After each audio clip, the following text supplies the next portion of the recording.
A continuación, se va a mostrar una recreación de los hechos acaecidos en la Fundación Jiménez Díaz en 2003 y sobre el ataque a 2 trabajadoras de un supermercado de El Molar en 2021 por parte de Noelia Domingo. Los datos de nombres, ubicaciones y hechos han sido obtenidos de las diferentes sentencias judiciales. Noelia Domingo nació el 6 de enero de 1972 en la localidad serrana de El Molar, a 40 kilómetros de Madrid. Estudió la EGB y el bachillerato en el Colegio San Estanislao de Conca de Madrid. En el año 2001, tras haber superado las pruebas del MIR, entró como médico interno residente en la Clínica de la Concepción, actual Hospital Universitario Fundación Jiménez Díaz, situada en la Plaza de Cristo Rey de Madrid.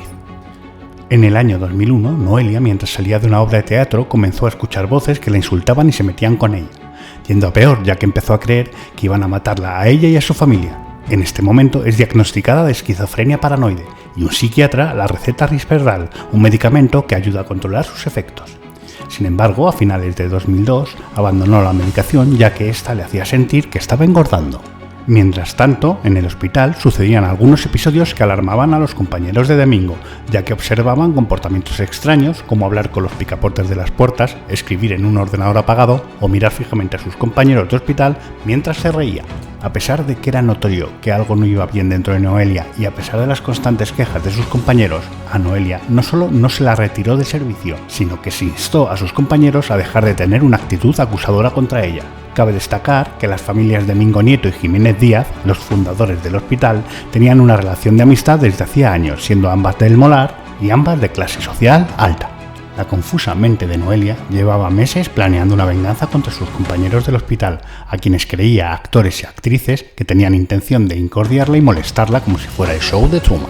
Creía que la espiaban, se reían de ella y que en cualquier momento la matarían a ella y a su familia. Es por eso que decidió planear un ataque hacia quienes consideraba que iban a ir a por ella. La tarde del 2 de abril de 2003, Noelia se dirigió a una ferretería del barrio de Alvarado de Madrid, donde compró un cuchillo de grandes dimensiones. La mañana del 3 de abril, antes de dirigirse al trabajo, abrió con el cuchillo un pequeño hueco dentro de la bata para que éste entrase entero. A las 2:20 de la tarde va al control de enfermería y se dirige por la espalda hacia Carmen Fernández Carretero, asestándole 3 puñaladas que le ocasionaron heridas en zonas vitales. Igualmente asestó una puñalada a Belén Alonso Santos, ocasionándole una herida en la espalda. A continuación asestó otra puñalada, también por la espalda, a María Alcalde Villán. Por último, dentro del referido control de enfermería, se dirigió hacia Leia El Guamari, de 27 años de edad, médico residente, a quien le asestó al menos 5 puñaladas que afectaron a zonas vitales tales como el pulmón, corazón y parte anterior del hombro derecho que provocaron su inmediato fallecimiento. En el control también se encontraba la supervisora de la Unidad 43, María Pilar Pérez Moreda, que intentó ayudar a las lesionadas resultando herida por múltiples golpes contra los muebles del control. Noelia Domingo salió del control de enfermería con el cuchillo en su mano, encontrando a la salida a Félix Valles Arroyo, un hombre de 76 años que había ido al hospital con intención de visitar a su mujer internada en el mismo. Domingo se abalanza sobre él sorpresivamente asestándole una puñalada en el abdomen. Noelia continúa su macabra procesión dirigiéndose por el pasillo hacia el office de la Unidad 43, encontrando en su camino a Jacinta Gómez Llave, una paciente que se encontraba hablando por teléfono con su hijo, a quien atacó clavándole el cuchillo hasta 9 veces en la espalda, ocasionándole la muerte. Acto seguido, Noelia continuó su camino por el pasillo de la Unidad 43, hasta llegar al office donde se encontraban Carmen Martín López, Esperanza Gómez Ramos y Lucía Socorro Cerro Romero, dirigiéndose directamente a la primera, asestándole varias puñaladas en el tórax y en el abdomen. Seguidamente, Noelia volvió sobre sus pasos al pasillo de la Unidad 43, enfrentándose con Salvador Santa Bárbara Jimeno, que logró derribarla. En la caída, Domingo se golpeó con un radiador perdiendo las gafas. Sin embargo, se levantó y continuó por el pasillo hacia la Unidad 33, donde se acercó a Cristina Torres Chaira, que alertada por el revuelo que estaba escuchando le preguntó a Noelia qué es lo que estaba sucediendo. En respuesta, esta le dijo: «Ahora voy a por ti», apuñalando también a Cristina. A continuación, Noelia pasó a la Unidad 33, donde asestó una puñalada a Carmen Lorenzo Alfonseca, ocasionándole una herida en el antebrazo derecho. Acto seguido, a la altura del control de enfermería de la primera habitación de esta unidad, se encontró de nuevo con Félix Valles, que ya estaba malherido, y a quien nuevamente atacó propinándole con ánimo de acabar con su vida multitud de puñaladas en órganos vitales que provocaron su fallecimiento el 5 de abril. Noelia se dirigió a la zona de quirófanos donde fue reducida por un auxiliar, Juan Vicente de Nova Pascual, 2 celadores, Francisco Crespo y José Raúl Tobar Casado, y el doctor Artiz, que la detuvieron con el soporte de pie de un gotero. Viendo que no tenía escapatoria, Noelia tiró el cuchillo y se cruzó de brazos hasta que llegó la Policía Nacional. Noelia fue detenida y encarcelada en las enfermerías de las prisiones de Soto del Real y Alcalá Meco hasta el juicio. En el juicio, celebrado en la Audiencia Provincial de Madrid en 2006, Noelia se acogió a su derecho a no declarar, a pesar de ser encontrada culpable de 3 asesinatos y 4 intentos de asesinatos con los agravantes de premeditación, alevosía y ensañamiento. También queda probado que padecía de esquizofrenia paranoide, lo que la eximía penalmente. Es por eso que fue condenada a 25 años de internamiento en el Centro Psiquiátrico Penitenciario de Foncalén y a pagar 301.666 euros de indemnización a los familiares de sus víctimas y heridos. Asimismo, la Fundación Jiménez Díaz también tuvo que hacer frente a una indemnización de 1.200.000 euros a los familiares afectados, ya que quedó probado que desde el hospital conocían el comportamiento extraño de Noelia, que no hacía guardias, que no se relacionaba con la gente y que no iba a las sesiones clínicas pese a ser obligatorio para los residentes. El jefe del servicio, Dr. Aceves, acordó que Noelia solo viera pacientes nuevos porque era donde menos daño podía hacer. A veces dejaba las historias clínicas a su cargo en blanco, se reía sin sentido y hacía informes tecleando con el ordenador apagado. Y pese a todo esto, no se le apartó del servicio, propiciando el ataque cometido. Hay que destacar que María Alcalde y Leia lo habían comentado a sus superiores y que les dijeron que hablarían con Noelia para que pasara una valoración psiquiátrica. Leia comentaba el miedo que le tenía, que le miraba mal, que pensaba que le tenía manía y estaba muy asustada. Ella era residente un año por detrás de Noelia y, sin embargo, hacía cosas que debían corresponder a Noelia y por ello la podía tener manía. En el año 2017, gracias a un informe de los especialistas que la trataban en Foncalén, que destacaban su positiva evolución, su consciencia del daño cometido y su intención de trabajar como traductora, la Audiencia Provincial la dejó en libertad definitiva bajo la supervisión de su madre, una anciana octogenaria en ese momento. Asimismo, se la obligó a acudir mensualmente al Hospital Infanta Sofía, su hospital de referencia. Domingo volvió a residir en El Molar hasta el año 2021. La mañana del 20 de septiembre de 2021, Noelia salió de su casa con un cuchillo en la mano. Se dirigió a un supermercado a unos 400 metros de su casa. Sin mediar palabra, apuñaló a una cajera que estaba trabajando allí, forcejeó con un cliente del supermercado que estaba pagando su compra y ya en la calle apuñaló a la gerente del supermercado, que consiguió huir al exterior antes de ser atacada por Noelia. La gerente herida consiguió zafarse de Domingo y se metió en una farmacia justo enfrente del supermercado, desde donde alertó a la policía del Molar de este nuevo incidente. Noelia Domingo amenazó a los transeúntes con el cuchillo y estuvo a punto de apuñalar a uno de los agentes que intentaba detenerla. Después de un breve forcejeo, Noelia volvía a ser detenida y llevada a la comandancia de la Guardia Civil de San Agustín del Guadalix, antes de ser trasladada a la unidad psiquiátrica del Hospital Infanta Sofía y de ahí, posteriormente, de nuevo a Foncalén. El 21 de noviembre, 2 años después de los hechos de El Molar, Noelia fue declarada culpable de los 2 intentos de asesinato en El Molar y aceptó una sentencia de 33 años de internamiento de nuevo en Foncalén.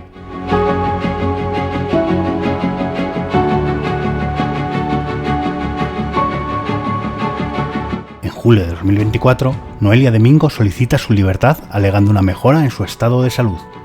Pero esto ya es otra historia. Hola, bienvenidos a un nuevo programa de Voz y Sentencia, un programa que hoy yo creo que promete por lo escabroso. Vamos a hablar de un caso que nos promete mucho, pero antes, a mi lado, José Carlos García Villegas, abogado penalista. Muchas gracias por seguir aguantándome aquí. Buenas tardes, gracias a ti, Tony. Y por el esfuerzo que hace, porque sé que prepararse estos programas a ti te lleva un tiempo y se agradece, la verdad. Pero intentaremos aclarar todo lo que podamos a la gente. Muy y hoy, especialmente porque es un caso que fuera de cámara ya lo hemos dicho, está como muy disgregado. Es el caso de Noelia Domingo, que fue la doctora que apuñaló a 3 personas en la Fundación Jiménez Díaz y hirió a otras 4 en el año 2003. Y la verdad es que es un caso, por un lado, escabroso, porque entramos en lo que dijimos en el último programa de que es moralmente reprobable y que es legalmente reprobable, porque pese a todo, el hecho de que a Noelia Domingo no la retiraran del servicio, es decir, recordamos, Noelia Domingo debuta con una esquizofrenia porque dice que oye voces, la detectan una esquizofrenia paranoide, la ponen un tratamiento y ella voluntariamente deja ese tratamiento porque dice que engorda. Entonces, a partir de ese momento, pues evidentemente tiene un deterioro hasta que se produce la matanza en el 2003 en la Fundación Jiménez Díaz. Pero ya había avisos, quiero decir, hablaba al ordenador apagado, se ponía a hablar con picaportes, había muchas quejas de los compañeros Y todo esto se achacó en su momento a una cosa que es realidad, que es la amistad entre la familia Jiménez Díaz y la familia de Mingo. Ambas son del Molar, ambas son de la alta sociedad. Carlos Jiménez Díaz tiene una plaza en el Molar que se le concedió estando el padre de Noelia de Mingo de concejal. O sea, hay una relación familiar que la sirvió pues para que se pasara por alto incluso cosas relativamente graves desde el punto de vista moral, porque por ejemplo esta mujer estaba en el 3er grado del MIR y no acudía a urgencias, no hacía su servicio de urgencias, había servicios que no la daban, tenía una conflictividad con sus compañeros grandes. Pero para hacer el MIR, a lo largo del recorrido del MIR, tú tienes que pasar por una serie de servicios, tienes que estar en urgencia, es decir, y es algo obligatorio. Y esta mujer pasó primero de MIR, segundo de MIR, y ya estaba en 3º, y ella no hacía guardias, no estaba en el servicio de urgencias, porque era tal la conflictividad que tenía con sus compañeros que era todo un peligro, y sus propios compañeros la tenían miedo. De hecho, las 2 primeras muertes de la fundación, Ley Alaguari y su compañera, que estaban en el servicio de enfermería, siempre se achacó a que había una rencilla, porque fueron unas de las que se habían quejado muchas veces de Noelia de Mingo de su comportamiento. Y el caso es que esta mujer, con ese aviso, sucedió la matanza de la Fundación Jiménez Díaz. Y aquí viene el primer interrogante, es decir, ¿se podía haber hecho algo? Legalmente es reprobable que la Fundación Jiménez Díaz, más allá de que en la sentencia se les condenara a pagar una indemnización a las familiares de las víctimas y demás, ¿se podía haber hecho algo más, legalmente hablando? La Fundación Jiménez Díaz fue condenada como responsable civil subsidiaria. No hubo ninguna acusación contra la Fundación Jiménez Díaz como... digamos, en ningún concepto que no fuera la responsabilidad civil subsidiaria. Entre otras cosas, en aquel momento no existía responsabilidad civil de las personas jurídicas, responsabilidad penal de las personas jurídicas. Entonces, condenar a una persona jurídica en aquel momento por unos hechos constitutivos de delito no era posible. Por ello, pues, con independencia de que probablemente, según lo que estás comentando, pues hubo una falta invigilando por parte de la Fundación que tal vez debió poner mayor cuidado en esta persona, ¿no? En esta persona que padecía una esquizofrenia, aunque ahora vamos a aclarar lo de la esquizofrenia, pues condenársela como autora de un delito no era posible. Entonces, creo que en ese sentido la sentencia acierta, condena a la autora de los hechos y la condena como responsable civil subsidiaria a la fundación donde trabaja. Vuelvo a repetir que no era posible en ese momento condenar a la fundación. Hoy día la cosa hubiese sido distinta, ¿no? Porque probablemente es curioso. Ahora vamos a analizar ese tema, ¿no? Porque probablemente esto tendría que decirlo un psiquiatra, ¿no? Pero es curioso que en un hospital pues no se pueda prevenir que esta persona presenta una esquizofrenia de este tipo, ¿no? Paranoide de este tipo. Entonces, tal vez las esquizofrenias no tienen por qué ser violentas. Es decir, una persona puede sufrir esquizofrenia y no ser violenta, que esto es lo que probablemente te dirán si preguntas en la Jiménez Díaz. Es que esta persona en ningún momento dio ninguna sensación, ninguna pista de que pudiera padecer un brote violento como el que padeció este día. Pero lo que es cierto es que, debía estar en un estadio, en una fase bastante aguda, cuando cometió este hecho que tú has dicho al principio, creo que por el directo, que apuñaló a 3 personas. Apuñaló a 10. Sí, apuñaló a 10, mató a 3 crías. Sí, apuñaló a 10 e intentó matar en realidad a casi todas. Porque otra cuestión que también hay una condena por lesiones, pero yo creo que no tiene ningún sentido. También fue un intento de homicidio. Lo que pasa es que le dio en un brazo a una de las compañeras como le pudo dar en el pecho, Sí. pero el intento era el mismo. Y bueno, yo entiendo que no fue condenada, primero porque en aquel momento no era posible, segundo porque rige en el derecho penal el principio acusatorio, solo se puede condenar por aquello por lo que se acusa, y nadie acusó a la Jiménez Díaz, entre otras cosas porque en aquel momento, vuelvo a repetir, las personas jurídicas no tenían responsabilidad penal, no estaba todavía esa reforma legislativa que se hizo con posterioridad. Entonces, bueno, pues entiendo que en ese sentido la sentencia en ese momento acierta. Vale. Sí, es lo que yo antes decía. Yo creo que ahí hay ese saltito que hemos dicho, lo de moralmente reprobable, pero sí es cierto. Mira, yo te voy a contar una cosa que a mí, yo cuando lo leí me dejó un poco fascinado, y es un día otro doctor, otro médico, es decir, riñe, pues, para eso haces el MIR, para aprender.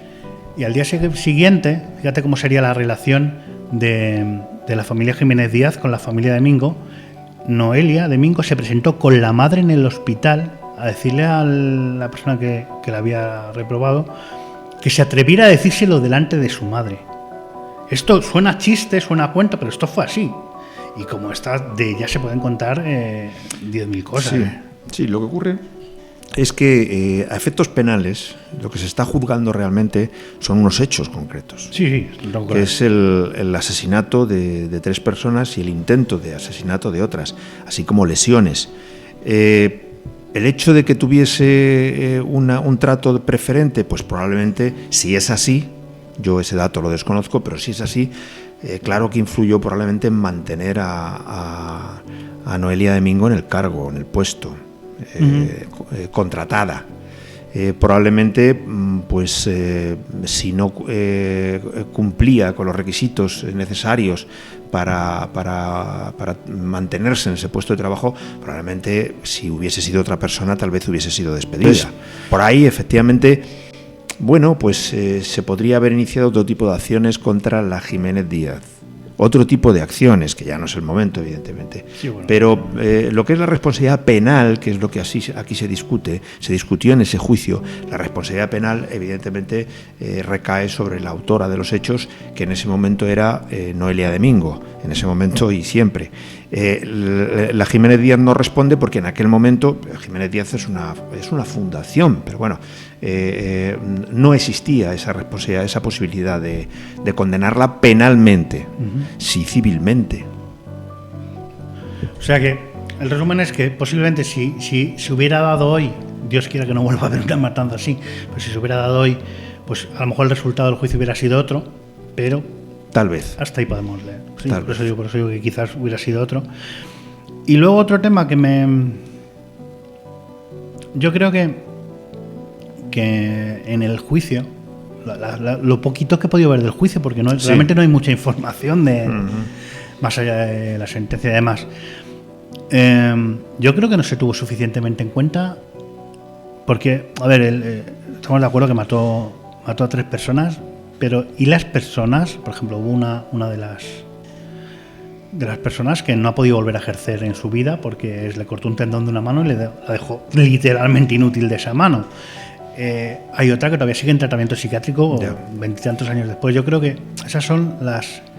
Bueno, yo si te parece, Tony, si me hago un resumen de la... Yo la sentencia sí me la he leído.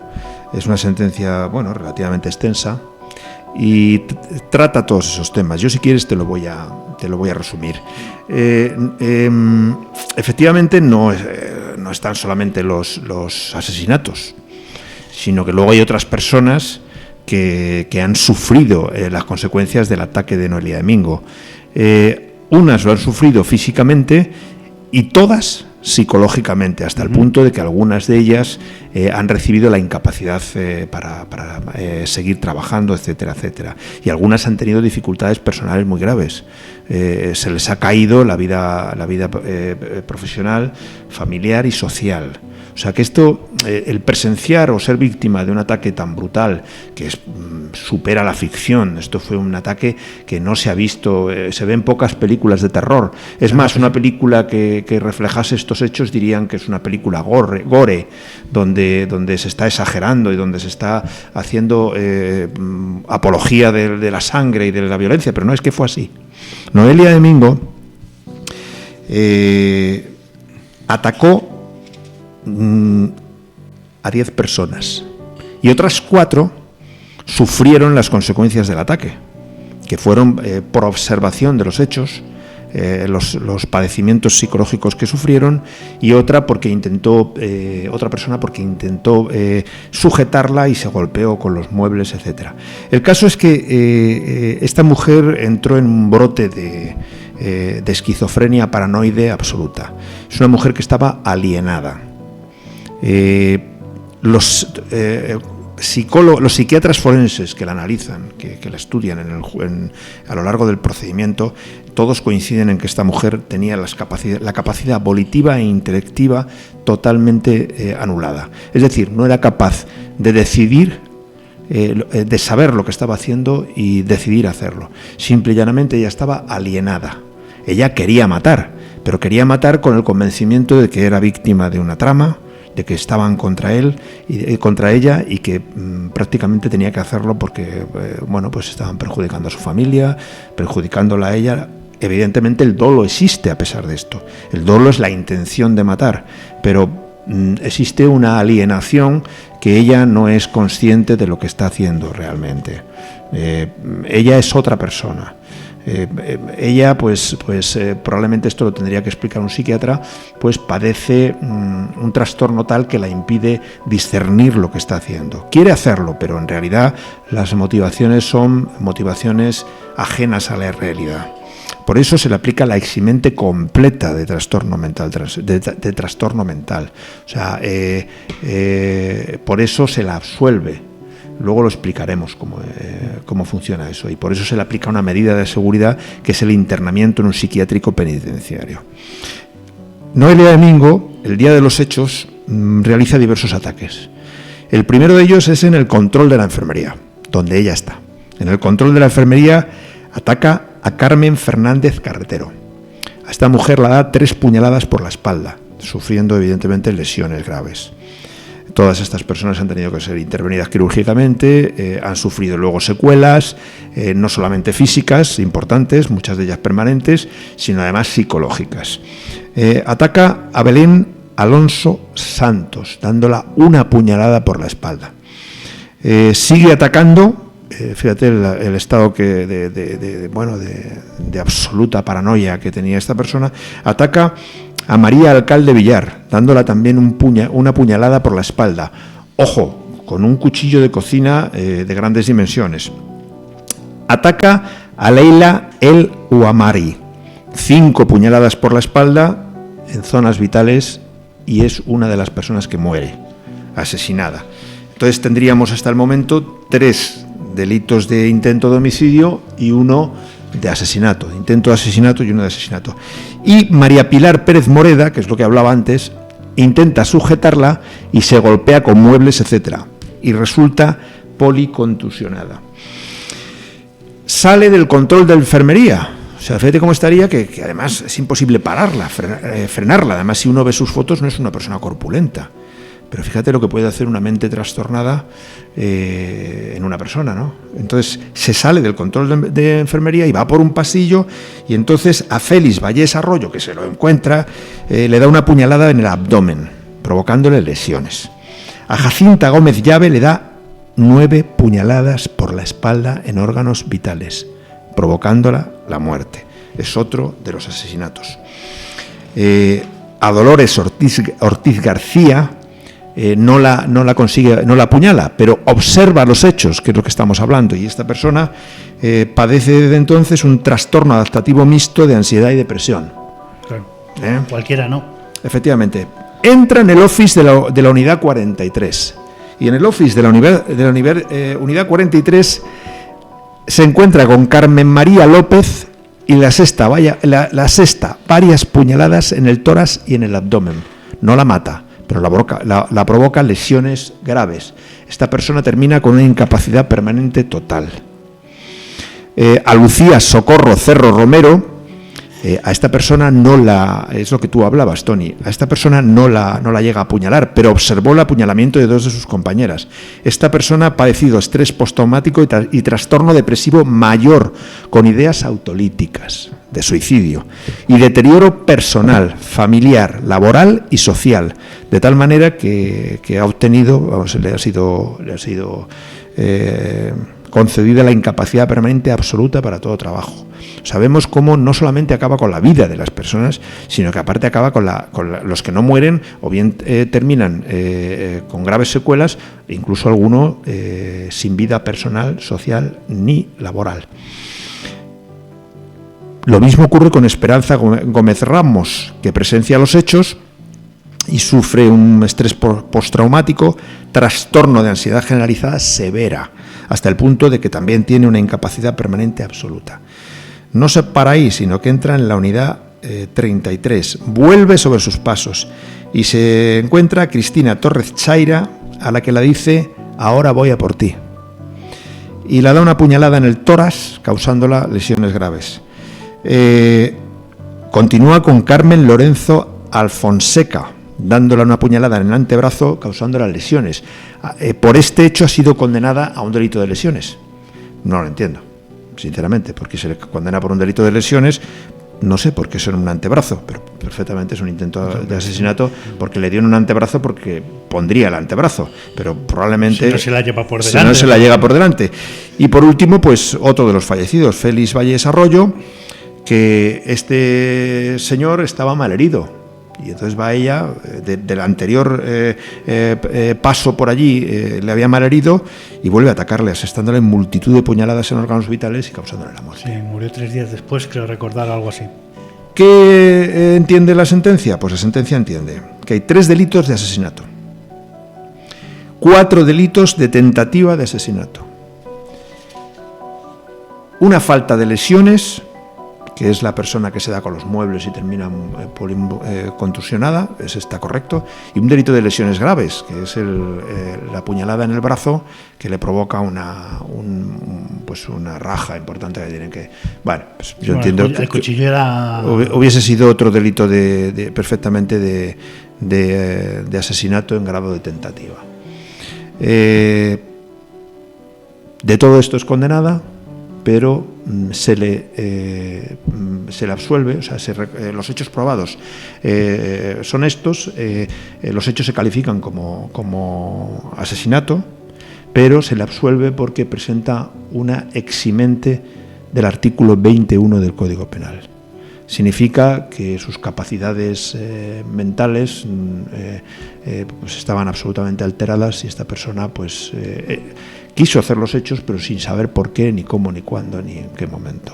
Es una persona que está absolutamente trastornada, y se le aplica, en sustitución de esto, conforme establece el artículo penal, se le aplica una medida de seguridad en base a la peligrosidad que presenta, que es el internamiento durante el tiempo máximo que hubiese cumplido, que son 25 años, máximo posible de cumplimiento, en un centro psiquiátrico penitenciario.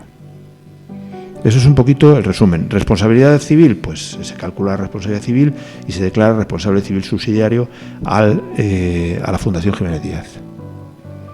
La verdad es que el periplo de asesinatos fue tremendo. Yo quería hacerte una pregunta antes de... A mí me sorprende, perdóname, Tony, te voy a interrumpir, me sorprende sinceramente lo terrible que debió ser el ataque de esta mujer, lo terrible que debió ser mentalmente la situación, para que, evidentemente, esto se tuvo que escuchar, tuvo que haber un revuelo, tuvo que haber, porque no estuvo un minuto, sino que fue apuñalando por varios departamentos hasta que varios celadores y un médico la detuvieron.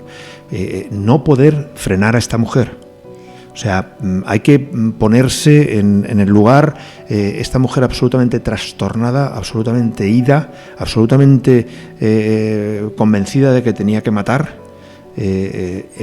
No era posible frenarla. O sea, la escena tuvo que ser dantesca. Sí, tuvo que serlo. Da un poquito así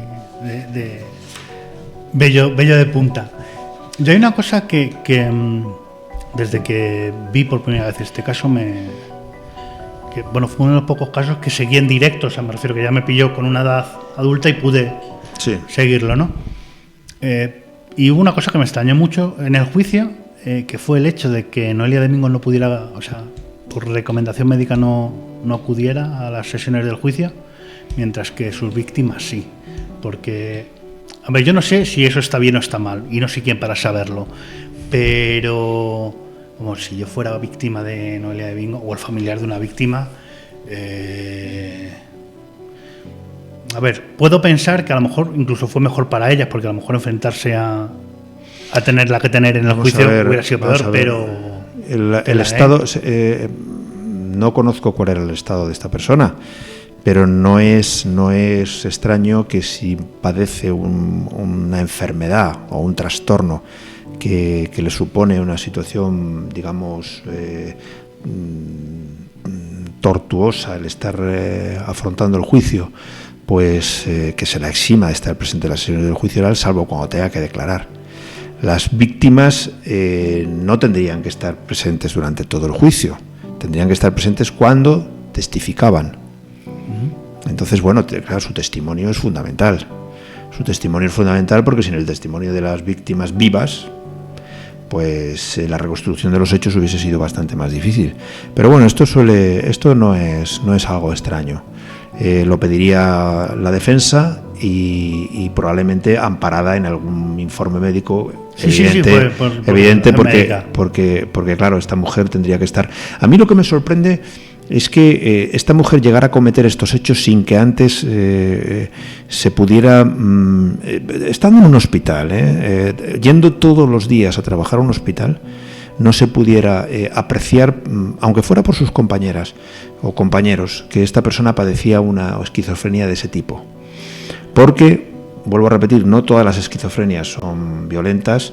Hay muchas personas que sufren esquizofrenia que no son violentos, pero que estalló en ese momento, que en ese momento se produjo la explosión de violencia que tal, bueno, es posible, pero me resulta un poquito difícil de creer que no fuera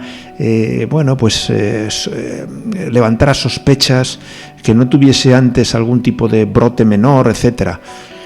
O que no se sepa, porque a ver, lo que sí es cierto, es decir, en lo que se ha reconocido, sí, ¿vale? Se sabe que había gente que la tenía pavor, pero miedo de verdad, porque a lo mejor te la encontrabas en un pasillo, se te clavaba, te miraba fijamente y se ponía a reírse. Yo me imagino que sí, ahí es la entonces, viendo cosas como que escribía ante el ordenador con el ordenador apagado, que hablaba con los picaportes, es decir, una serie de cosas que dices, bueno, parecen tonterías, pero tal, no sé si a lo mejor pudo haber otras cosas que o no se vieran o pasaran inadvertidas, pero no me extrañaría que fuera así, porque ya digo, la gente la tenía miedo.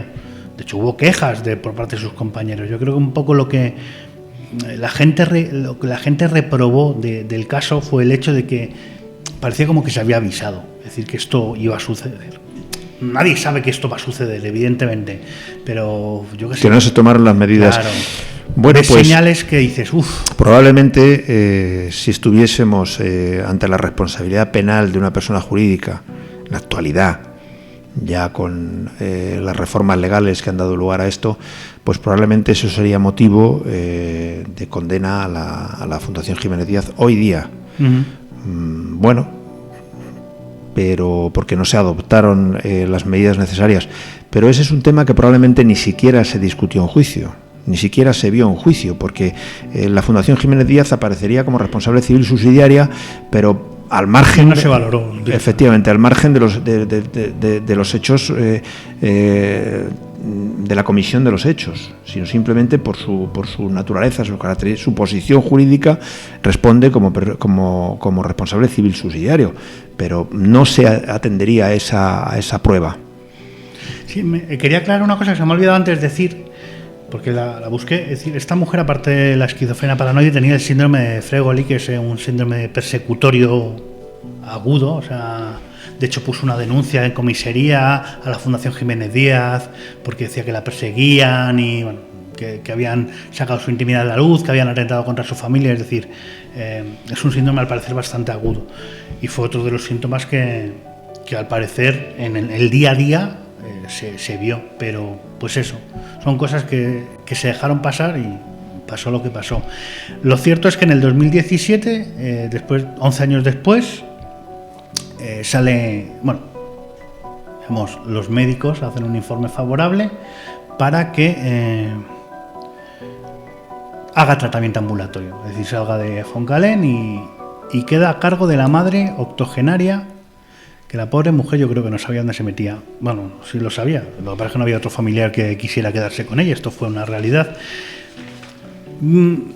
Creo que tampoco voy a entrar, que es una persona, comete un delito, al cabo de un tiempo, pues evidentemente, si se cree que el tratamiento ha funcionado, porque la esquizofrenia no se cura, que es otra cosa que la gente dice, es que no, la esquizofrenia es una enfermedad que vas a estar toda tu vida con ella, pero que tratada pues puedes hacer una vida más o menos normal. De hecho, al parecer ella tenía las inquietudes de ser traductora y tal. El caso, hay dos cosas que me llaman la atención de después de la salida de Noelia Domingo, más allá de la polémica que levantó en el 2017. Una es, Noelia Domingo es denunciada por su cuñado después de salir de Foncalén. Necesito, si puedes dármela o si podemos darle una orientación a la gente, es si tú sales de la cárcel y en un momento dado alguien te pone una denuncia, vuelves, es decir, porque ella no estaba, digamos, ella tenía que de hecho acudir al hospital Santa Sofía, es decir, estaba siendo vigilada, por decirlo de alguna forma. ¿Esto no afecta o a lo mejor al no ser una pena Vamos a ver. como tal? Vamos a ver, en primer lugar, el juez puede decretar el cese de la medida adoptada, en este caso, si se entiende que ha cesado la peligrosidad del sujeto. O sea, Noelia Domingo es absuelta por no tener las capacidades volitivas e intelectivas en el momento de cometer los hechos. Entonces se sustituye, como establece la ley, por haberse aplicado la eximente del artículo 21 del Código Penal, se sustituye por una medida de seguridad, que es 25 años recluida en un centro psiquiátrico penitenciario. Pero claro, dice el artículo 97 del Código Penal, establece que las medidas de seguridad pueden cesar, se puede decretar el cese cuando se entienda que también ha cesado la peligrosidad del sujeto. Yo no conozco este extremo de la vida penitenciaria o la vida, en este caso, en el centro de psiquiátrico penitenciario de Noelia Domingo, pero probablemente habría informes médicos. Esta persona es sometida periódicamente a informes médicos y habría una evolución favorable, que sea, según lo que tú me cuentas, evidentemente era falsa. Si efectivamente ha vuelto a cometer hechos de este tipo, pues estos informes aconsejarían al juez el cese. El juez lo que no puede hacer, si esta persona ya no presenta peligrosidad, es mantenerla, porque es una medida de seguridad. Esto es diferente a la pena privativa de libertad.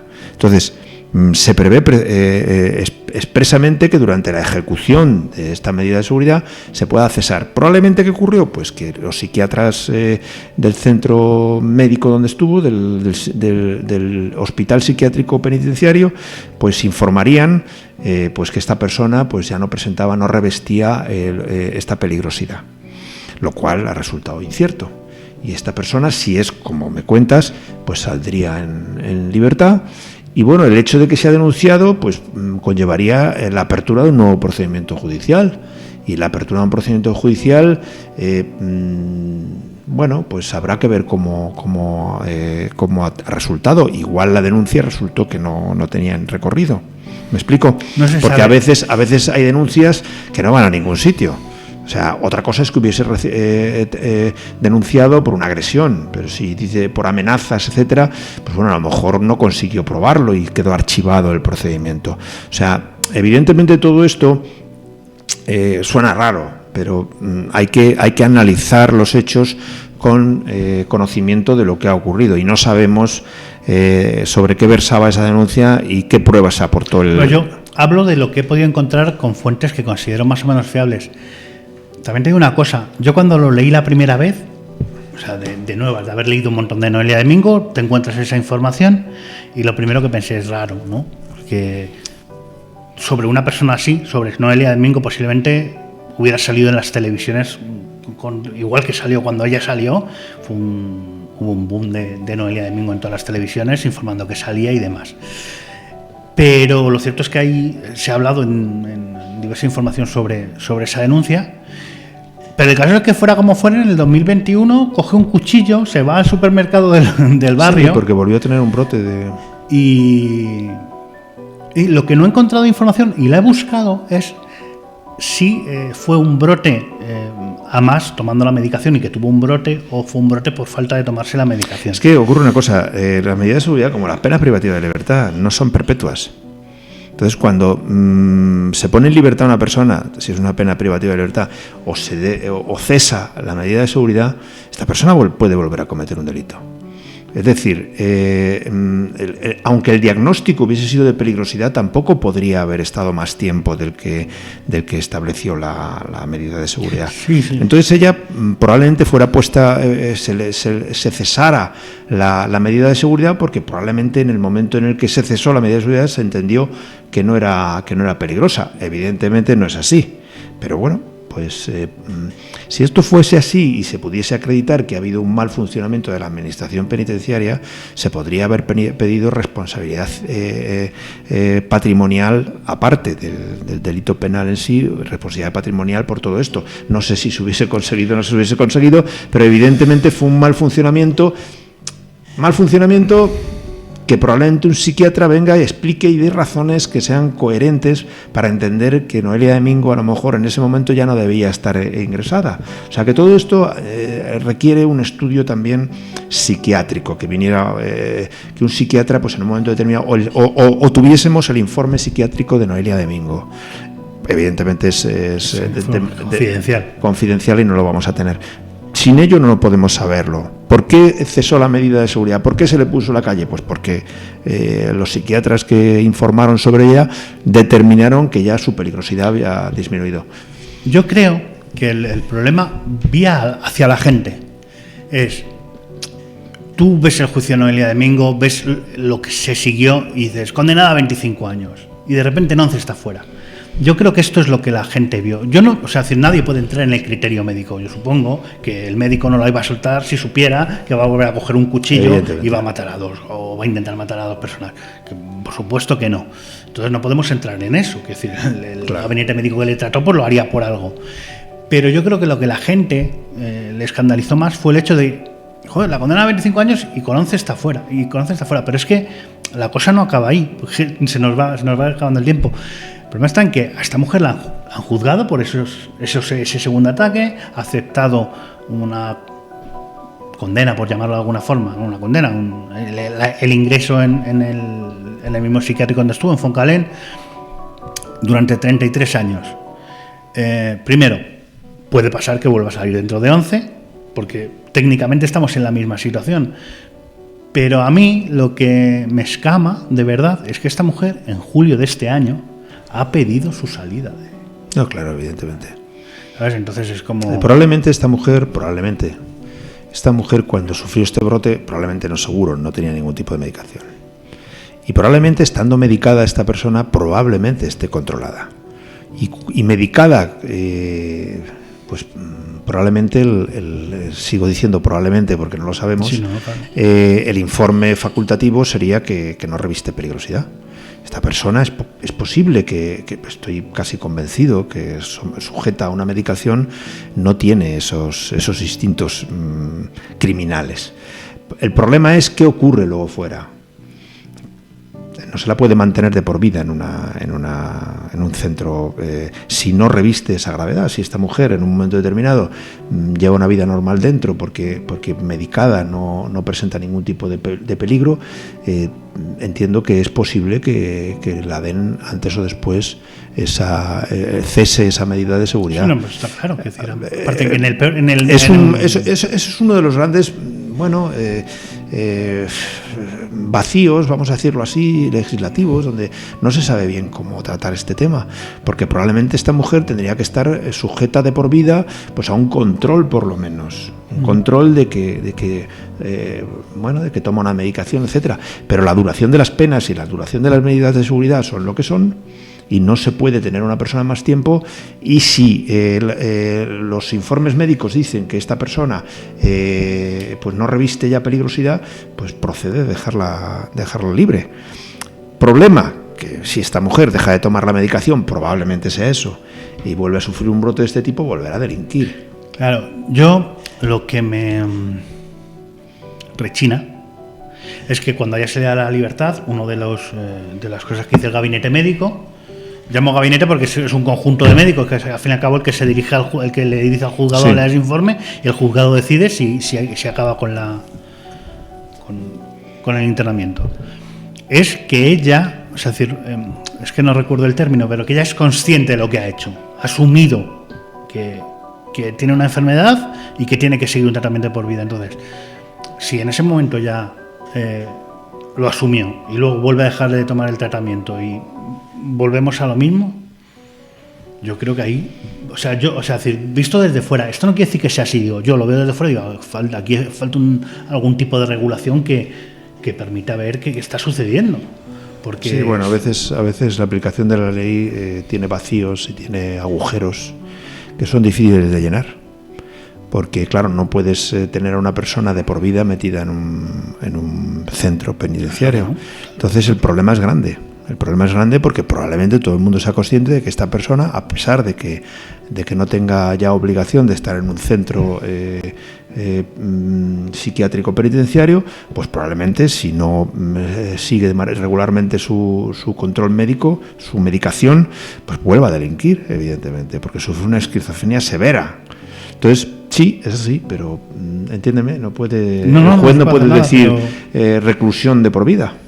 Es un poco que te queda aquí decir, hay algo que no termina de cuadrar. No, hay algo no, es que hay mucho que no termina de cuadrar. Claro, es como cuando, gracias a Dios, cuando un violador sale y vuelve a violar, gracias a Dios no son una mayoría, pero falta un control ahí que... Bueno, el problema es el violador reincidente, digámoslo así, voy a llamarlo de manera impropia, patológico, ¿no? No el que en un momento determinado es condenado por una violación de manera, digamos, aislada, sino el que es un violador en serie, el que es un violador, pues sí, efectivamente ocurre exactamente lo mismo. Entonces se han pensado muchísimas soluciones, pero son de difícil aplicación. Claro, a mí lo que realmente como persona, porque ante todo tú eres abogado, penalista, yo trabajo en un medio de comunicación, pero somos personas. A mí lo que me preocupa es que las víctimas y los familiares de las fallecidas van viviendo infiernos. O sea, vivieron el infierno en la Fundación Jiménez Díaz, vivieron el infierno en el juicio, vivieron el infierno en el 2017 cuando la vieron salir y nadie les dijo, esta mujer va a volver a liar. Volvieron a vivir el infierno cuando la ha vuelto a liar, ahora la vuelven a ingresar y cuando vuelva a salir volverán a vivir un infierno. Y yo creo que, aunque sea por ella, se debería buscar algún tipo de control de este tipo de situaciones. ¿Por qué? Porque, a ver, es lo que tú has dicho, hay varios tipos de esquizofrenia, hay gente que vive con esquizofrenia toda la vida y que hacen una vida prácticamente normal y nadie sabe incluso que tienen esquizofrenia. Y hay gente que la tiene en un formato que, quiero decir, no sé si existe una medicación, no soy psiquiatra, que te obliga a ir a un centro a ponértela, pero, por ejemplo, podría haber sido una solución, ¿no? Porque por lo menos te asegurarías de que su medicación es tomada o inyectada o lo que fuera. No sé, me refiero a este tipo de medida más que otra cosa, no es el hecho de que esté ingresada un montón de años en un psiquiatra, porque tampoco creo que fuera una solución, porque si realmente das con una persona que con un tratamiento después de una serie de un tiempo normal, tampoco tiene sentido que esté internada. Yo creo que Noelia Domingo va a ser un problema siempre. Claro, yo es lo que la sensación que me dan, pero yo creo, fíjate lo que digo, que me da que volveremos a hablar de Noelia Domingo. De verdad, o sea, es decir, tengo el convencimiento que volveremos a hablar de Noelia Domingo. Gracias, José Carlos. Y me gustaría despedirme con que me hicieras un pequeño resumen, que yo sé que tú puedes, porque es algo que a mí me han preguntado.